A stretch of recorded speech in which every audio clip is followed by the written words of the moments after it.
Now, for those of you that are waiting, here's what it could cost you. Prices are continuing to climb. You're gonna see home prices appreciate in our market anywhere between 2 and 10% depending on what areas you're looking at. And yes, that little difference in what we call area is really important. You see different appreciation rates all over the Charleston Tri-County market. So some areas are appreciating at over 10%, some places are appreciating around 2%. Either way, it's a big number. You take into account that the median price point is now around $500,000. A 10% jump year over year is a $50,000 jump in what you have to pay by waiting. So that's a pretty major expense.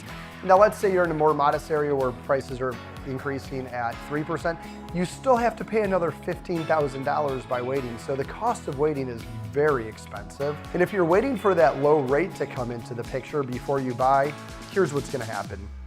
You know, 1, 2, 3 years might go by. That could be anywhere between $50,000 to $150,000 in increased home values, which if you're financing that much more of a home, it probably offsets the lower rate to begin with, right? Or you could jump in now while prices are very negotiable with sellers.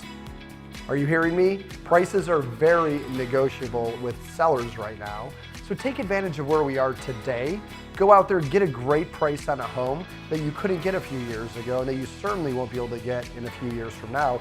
Because when interest rates go down and everybody gets off the fence and goes by, prices are going up and you're gonna be too late. You're gonna be one of the masses that go. Or you could be one of the savvy few right now that are going out and negotiating a great price on a home. Sure, maybe you have a little bit higher interest rate, or you can call us. If you work with us, we can get you a guaranteed rate in the 4s. And you get best of both worlds, right?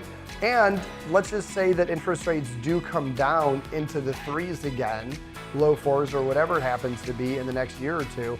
You bought low today, even if you have a higher rate in the 5s and 6s, you can refinance into that lower rate in the next year or two. So if you're hearing me correctly, like now is the best time to buy. I think that we're probably somewhere close to a trough because interest rates are going to trickle down into the mid 5s, you know, and that sweet spot where a lot of Americans have said they're going to get off the fence and go buy is when they get below 6.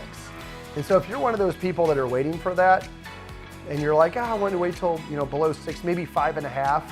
By the time you go out and start looking when rates are at 5.5, guess what? You're gonna be one of the masses and probably making multiple offers on homes again and paying way too much for them.